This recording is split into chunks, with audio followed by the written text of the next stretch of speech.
안녕하세요. 반갑습니다. 여러분들은 오늘 혜인의 30분 자연스러운 한국어 팟캐스트를 듣고 있습니다. 최근 날씨가 많이 풀렸어요. 너무 기분이 좋은데 저번에는 40분 팟캐스트 야외에서 한번 진행해 봤죠. 조만간 또 마이크를 들고 나가서 동네를 찍으면서 팟캐스트를 진행해 볼까 생각 중입니다. 뭔가 밖에서 자연을 보면서 이야기를 하면 더 자연스럽게 대본을 보지 않고 이야기를 하는 느낌이라서 정말 자연스러운 한국어 팟캐스트가 완성이 되거든요. 저의 팟캐스트는 잘 때 들어도 좋고요. 청소를 할 때 또는 아무 생각 없이 틀어 놓으셔도 상관이 없습니다. 네, 오늘은 한국에는 왜 이렇게 교회가 많을까에 대해서 이야기를 해보려고 합니다. 사실 종교를 이야기하는 것은 조금 민감한 부분이 있죠. 우리 기독교 친구들도 있을 것이고 이슬람교, 천주교, 여러 종교를 믿는 친구들이 실제로 제 주변에 많습니다. 유달리 한국에는 이렇게 십자가 모양의 건물들을 많이 볼 수 있을 거예요. 특이하게도 대부분 이 예수 십자가의 색깔이 빨간색이죠. 저도 왜 빨간색인지 궁금하긴 한데 오늘의 주제, 한국에는 왜 이렇게 교회가 많을까? 한번 이 주제에 대해서 이야기를 해보겠습니다. 오늘 팟캐스트 내용도 궁금하신 분들은 끝까지 채널 고정해주세요.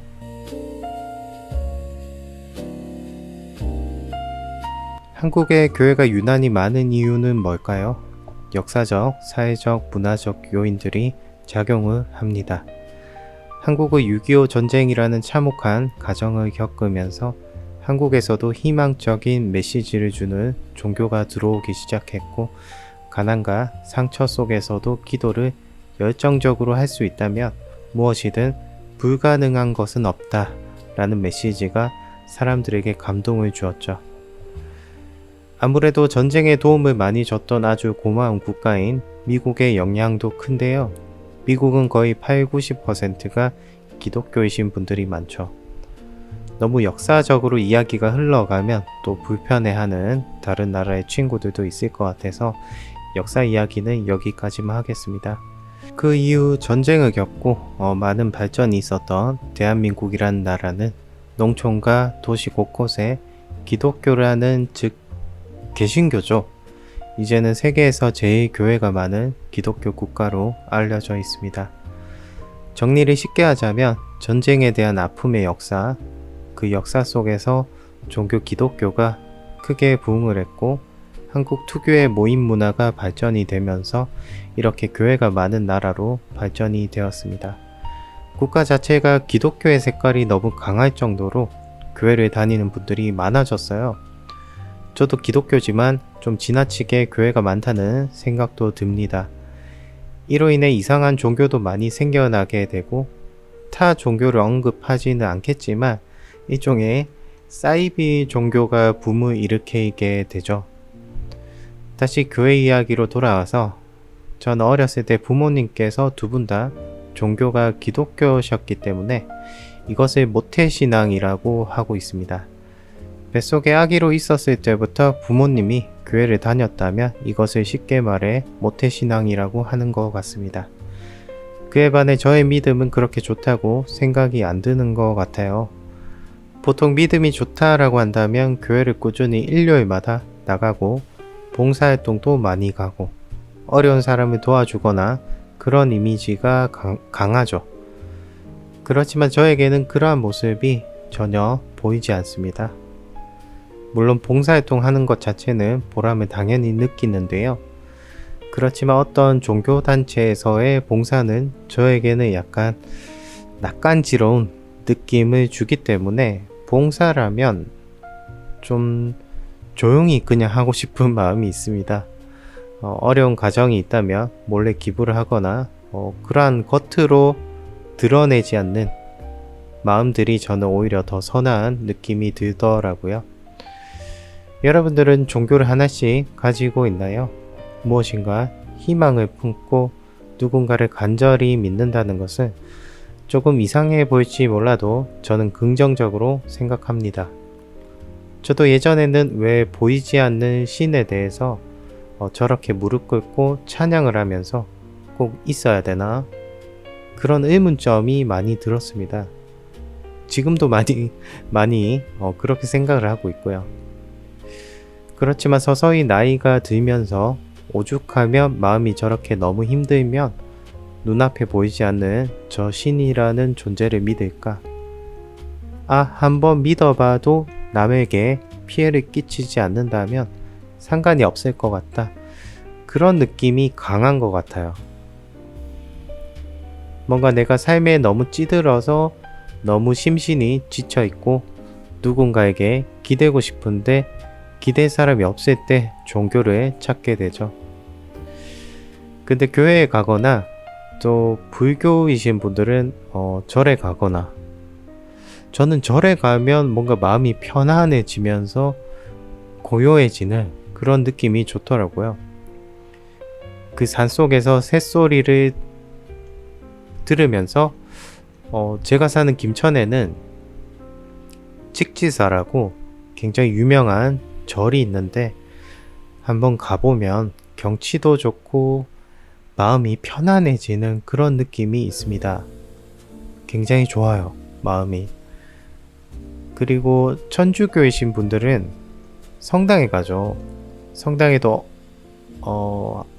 한번 가본 경험이 있는 것 같은데 정확히 기억은 안 납니다. 그건 미사라고 해야 되나요? 교회는 예배라고 하는데 천주교는 미사라고 하는 것 같습니다. 아무튼 그 특유의 교회나 성당, 절에 가보면 마음이 편안해지는, 고요해지는, 이 속세를 벗어나 뭔가 내가 싫어하는 상사, 잔소리하는 부모님, 결혼하라는 잔소리, 매일 성과를 올리라는 상사에게 멀리 떨어져서 마음 편하게 자신만의 기도를 드릴 때 마음이 편안해지는 그 기분이 좋습니다. 여러분들은 어떠신가요? 종교에 많이 엄격하신 분들은 아무래도 제가 기독교인데도 불구하고 왜 절에 가면 그런 기분이 좋다고 하지 막 이렇게 느끼실 수도 있을 것 같아요. 저는 좀 타 종교를 떠나서 절에 가면 약간 좋은 기운이 느껴집니다. 그러나 이러한 긍정적인 생각들만 하면 다행이지만 요즘에는 한국에도 종교에 대한 안 좋은 인식이 서로 상당히 많아졌습니다. 권위주의 같은 모습에 사람들이 많은 비판을 하고 있는 것 같아요. 일부 대형 교회에서 목회자 자녀에게 교회를 세습하거나 권력화되는 모습 때문에 비판이 많습니다. 또한 목사님이라는 타이틀 자체가 종교에만 국한된 것이 아닌 정치에도 뛰어들면서 더 많은 비판을 갖게 되죠.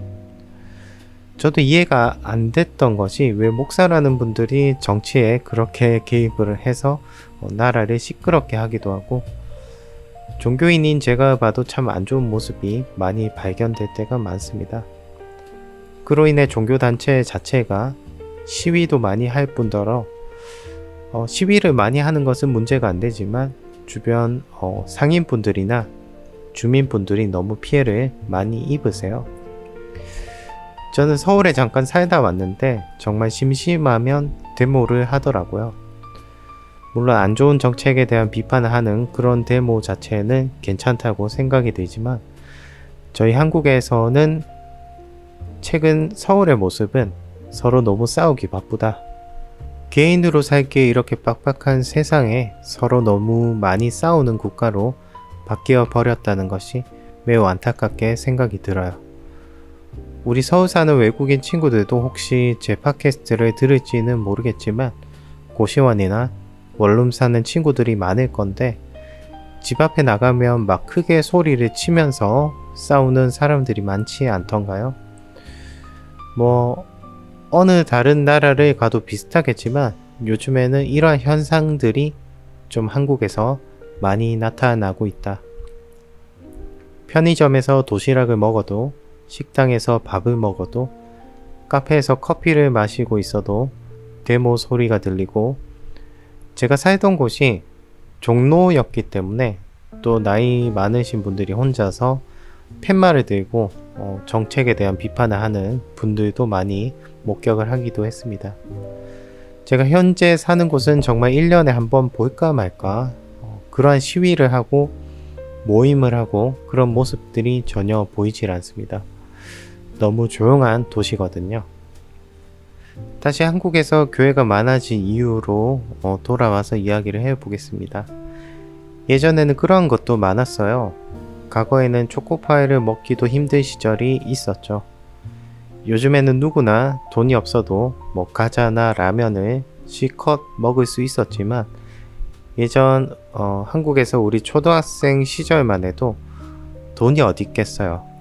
어린 학생이 부모님께서 돈도 잘 주지 않을 뿐더러 하루 용돈 많아봤자 뭐 500원 이 정도를 주면 금방 다 써버리거든요. 초콜릿이랑 군것질 음식이라고 하죠. 아폴로라는 불량식품을 저는 엄청 좋아했는데 친구들이랑 뭐 100원, 200원 이 정도를 내고 초코파이, 뭐 아폴로, 뭐 여러가지 달콤한 군것질 거리를 많이 사 먹기도 했습니다. 근데 교회에 가면 초코파이를 공짜로 준단 말이죠. 그 초코파이를 하나를 먹기 위해 교회에 가서 입으로 예배를 드리고 포섭에 가까운 느낌이었습니다.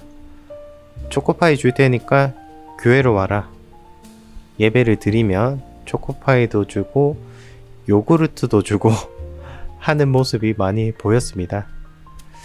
다행히도 제가 다니던 교회는 초코파이 뿐만 아니라 여러가지 음식도 많이 제공해주고 그때는 몽쉘이라는 과자가 조금 더 비쌌거든요. 초코파이보다. 저는 초코파이도 좋아했지만 몽쉘을 더 좋아했어요. 한번 지금도 편의점에서 팔고 있으니까 여러분들 꼭 사서 드셔보세요. 진짜 맛있어요. 그런 어린 시절에 그렇게 해서라도 교회를 나온 분들이 지금은 40, 50대의 모습이 되어 있을 건데 아직도 여전히 교회를 다니는 분들이 많죠. 이게 정말 무서운 게 어렸을 때 그렇게 교회를 열심히 다니게 되면 왠지 교회를 한 번이라도 안 나가면 하나님한테 벌을 받을 것 같고 그런 마음이 어른이 되어서도 유지가 된다는 거예요. 목사님도 말씀하시죠. 교회를 안 나오고 성경 말씀을 안 보고 주일 예배를 지키지 않는다면 분명히 벌을 받게 될 것이라고 실제로 그렇게 말씀을 하는 모습을 어렸을 때 많이 들었고 많이 보았습니다. 그래서 어렸을 적 영향도 매우 크다는 거예요. 7살, 8살 꼬마가 뭘 알겠어요? 그저 초코파이 하나만 건네준다면 어디든지 따라가고 싶었던 시절이었죠. 그러나 지금 현대 교회의 모습은 더 많이 달라졌습니다.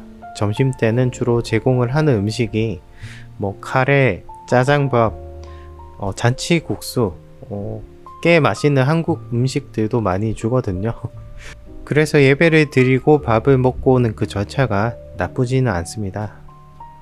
제가 종교 포섭, 전도 이런 게 아니고요.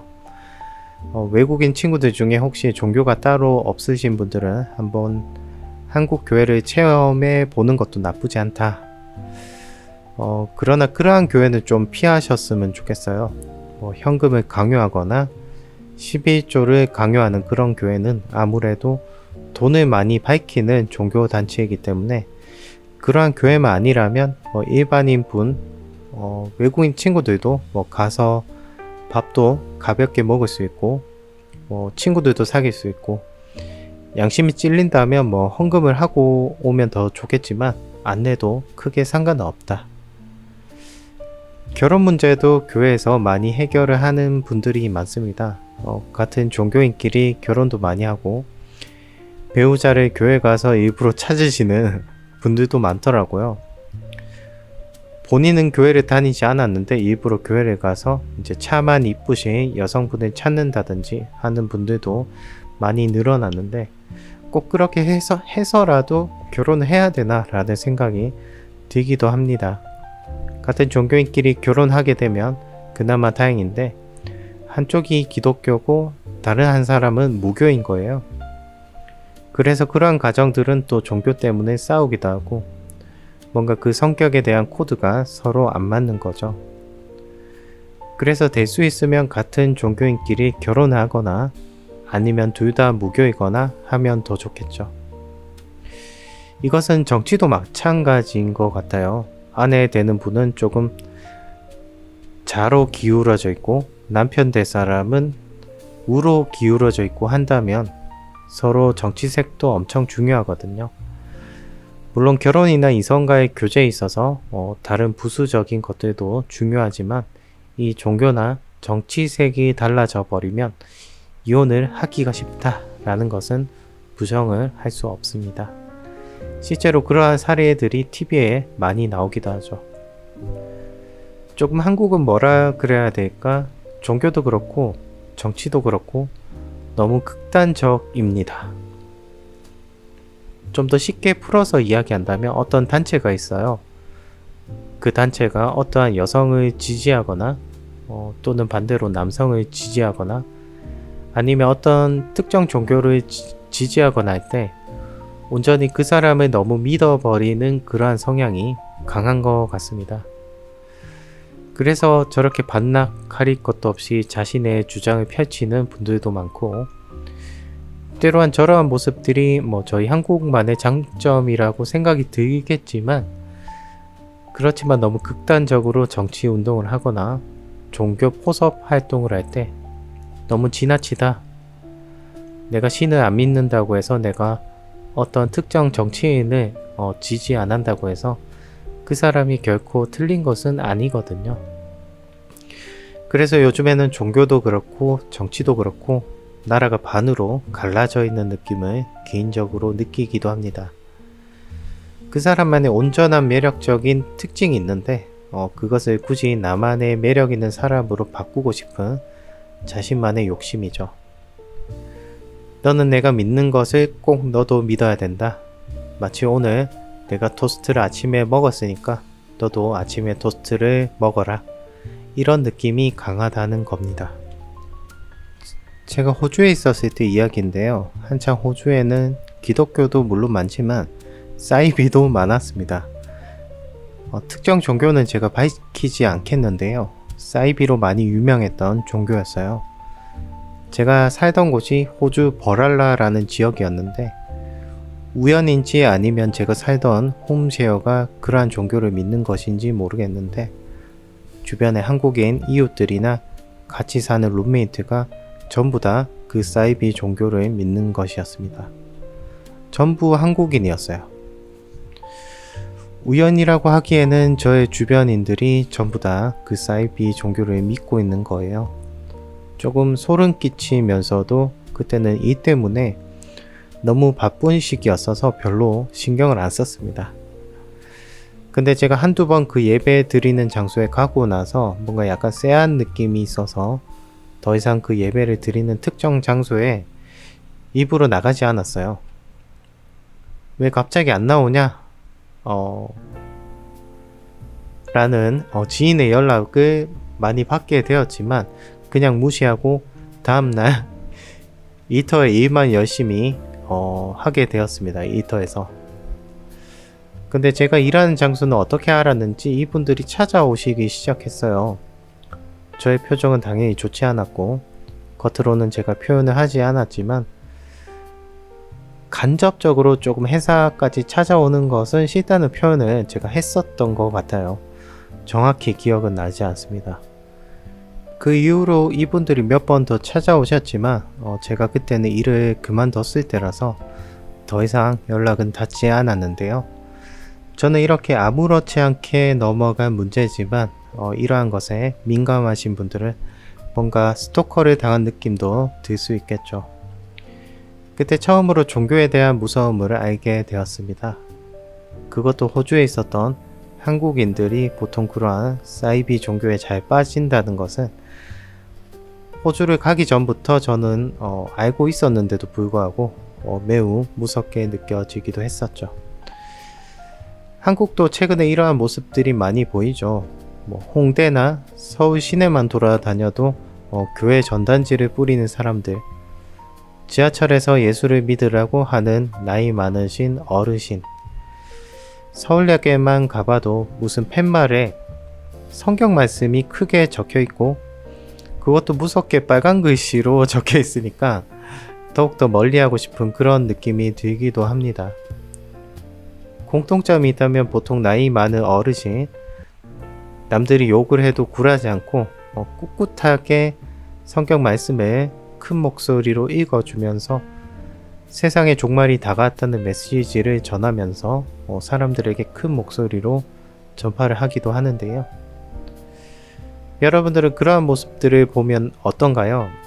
한국뿐만 아니라 사람 자체가 어떠한 특정 단체에 빠지게 되면 사실 다시 정상인으로 돌아오기가 쉽지가 않거든요.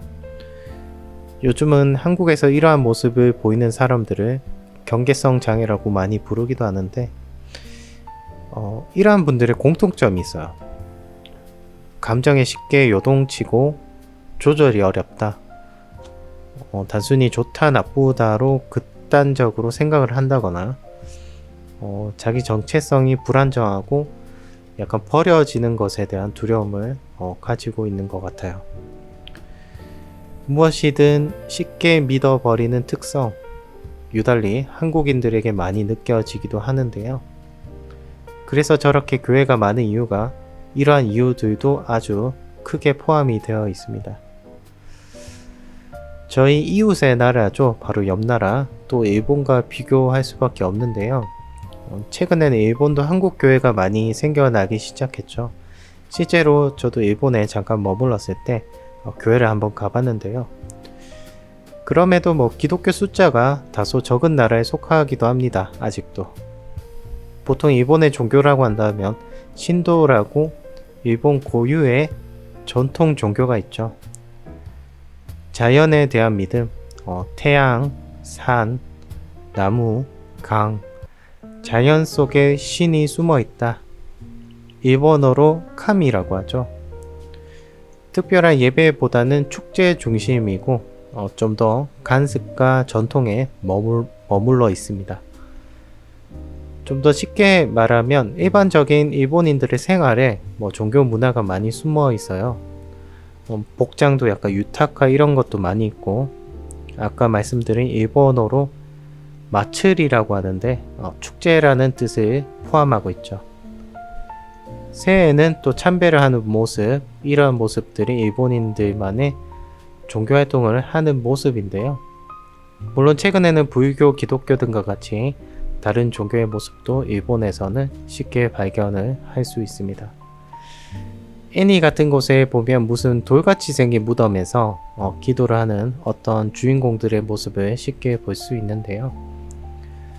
그 센가치로 행방불명, 다들 이 애니는 워낙 유명하니까 알고 있죠. 그곳에서도 신이란 존재가 하늘을 가리키고 특별히 어떤 말씀이 존재하는 것이 아닌 온전히 자연을 믿는 모습을 쉽게 발견할 수 있습니다. 저희 한국에서도 이러한 종교가 없는 것은 아니에요. K-POP 데모 헌터스라는 애니에도 나오죠. 한국만의 무속 신앙이 존재하고 무속인의 모습을 하고 있는 검정색 복장을 입고 남자 주인공들이 등장하기도 합니다. 여기서 또 무당이라는 존재가 나오고, 이 무당은 신과 인간 사이에 매개자 역할을 하기도 하죠. 혹시 영화 검은 사제들이라고 보신 분 있으신가요? 그 영화 속에서도 무당이 구슬하는 장면이 많이 나오기도 합니다. 천주교 영화인데도 불구하고 무속신앙과 곁들여져 뭔가 종교가 혼합된 것 같은 느낌을 주기도 하죠. 실제로 그런 영화를 보게 되면 정말 신이 존재할지도 모른다는 생각을 하게 됩니다. 어떠한 정신적인 질환이 아닌 정말 귀신에 들린 것 같은 사람들이 나오면서 공포감을 조성하면서 뭔가 사람 몸속에 다른 혼이 들어가 있는 느낌을 줍니다. 실제로 엑소시스트라는 영화도 실제 여주인공이 정말로 실제 겪었던 사실을 바탕으로 만든 영화죠. 저에게 이 엑소시스트라는 영화가 제가 본 공포 영화 중에 가장 무서웠던 영화고요. 요즘 무섭다고 하는 영화들이 많이 나오기도 하는데 이 엑소시스트는 종교적 관점에서 봤을 때도 실제로 악령이 들린 사건이라고 해서 현지에서도 그렇고 저희 한국에서도 꽤 이슈가 되었던 고전 영화이기도 하죠. 어떤 사람들은 그냥 뭐 정신질환자다 라고 생각이 들지도 모르겠지만 단순히 정신적인 문제로 보기에는 그 여주인공이 심한 발작을 일으키기도 했습니다. 뭔가 영화 이야기로 흘러갔는데요. 신이 없다고 하기에는 정말 일상생활 속에서 신기한 일들도 많이 일어나고 또 신이 있다고 하기에는 터무니없는 종교적인 주장을 펼치는 사람들도 많죠. 안 그래도 한국에는 사기꾼이 많은데 자신을 목사라고 지칭하고 온갖 사기를 치고 다니는 이상한 사람들도 많고 이 신성한 종교를 범죄로 이용하는 사람들이 많아지면서 예전에는 신을 믿는다는 것이 굉장히 경건하게 느껴졌지만 최근에는 헌금을 걷는 돈을 일부러 걷는 사람들이다. 굉장히 안 좋은 이미지로 바뀌게 되어 버렸습니다. 영화 속에서도 기독교를 배경으로 한 또 범죄를 일으키는 그런 배경의 장면들로 자주 등장하는데요. 영화에서마저 그렇게 안 좋게 묘사를 한다는 것은 긍정적으로만 흘러가는 분위기는 아니다라고 말할 수 있겠습니다. 십자가에 대해서 한번 본격적으로 이야기를 해볼까요? 당장 제가 지금 있는 곳에서 창문만 열기만 하면 밤에는 저 빨간 십자가가 보입니다. 해외에서는 저런 네온 사인의 십자가를 볼 수 없었는데 왜 유달리 한국에서 저렇게 아주 화려한 그것도 빨간색의 십자가가 보이는 것일까? 한국에는 좁은 골목에서도 눈에 띄게 하려는 기독교 문화가 자리 잡혀 있는 것 같습니다. 아무래도 교회뿐만 아니라 다른 식당이나 여러 가게들을 보면 뭔가 사이버펑크 배경 같은 느낌의 간판들이 한국에는 아주 많죠. 그리고 좀 더 종교적 의미를 말한다면 예전에는 예수가 십자가에 돌아가시고 그것이 곧 희생을 나타내고 저 빨간색의 십자가가 예수가 피를 흘리는 것이다 라는 것을 표현하기도 하죠. 지금은 뭔가 빨간색 십자가가 곧 교회의 상징이고 일반화가 되어버린 느낌도 납니다. 밤에 보면 진짜 무서워요. 아주 영롱한 그런 느낌을 주기도 하죠. 최근 교회 모습은 10년 전과 20년 전을 지금과 비교해 봤을 때 젊은 사람들이 교회를 가는 횟수가 점점 줄고 있습니다. 최근에 몇 번 교회를 갔다 왔었는데 그곳에서도 20, 30대의 모습이 많이 보이질 않고 대부분 50대부터 아주 나이가 많은 80대까지의 분들이 대부분이고 약간 노인분들의 실버타운 같은 모습이 되어버렸죠. 기독교를 믿는 분들에게는 죄송하지만 뭔가 약간 그런 느낌도 들어요. 나이가 많으신 노인분들이 최근 사기 코인에 많이 빠지고 있다는 것은 사실인데요. 노후 자금을 마련하기 위해 자신이 모은 3억을 그대로 사기 거래소에 맡기게 됩니다. 1년간 꾸준히 하면 이자를 배로 불게 된다는 사기꾼의 말에 속아서 그 3억이라는 말도 안 되는 큰 금액을 모두 사기를 당하게 되죠. 사실 예전부터 이런 사기 사건들이 많았는데 노인들은 다소 인지가 떨어지잖아요. 누군가가 이런 아주 좋은 투자가 있는데 이번에 거래를 하게 된다면 정말 부자가 된다고 거짓말을 합니다. 슬금슬금 아주 친절하게 노인들을 대상으로 한 사기 사건들이 끊이질 않고 있죠. 한국 교회도 마찬가지예요. 물론 좋은 말씀을 전하는 교회도 많지만 제가 봤을 때 거의 한 50%는 순수한 목적이 아닌 돈을 상대로 한 목적이 다수 존재하는 것 같습니다. 인지가 떨어지는 노인을 노리는 다단계성 코인, 그리고 예수의 이름을 빌려서 헌금을 강요하는 교회, 뭔가 닮아있는 느낌을 저만 느끼는 걸까요? 네, 오늘은 한국에는 왜 이렇게 교회가 많을까에 대해서 이야기를 해봤습니다. 혹시나 기독교 친구들이 이 방송을 들었다면 너무 제가 부정적으로 이야기를 해서 너무 죄송하고요. 그냥 그 한국에 있는 교회가 교회 특징들의 모습이 이렇다. 이 정도로 들어주시면 감사하겠습니다. 네, 다음에는 더 흥미로운 주제로 들고 오겠습니다. 이상 혜인의 자연스러운 한국어 팟캐스트였습니다.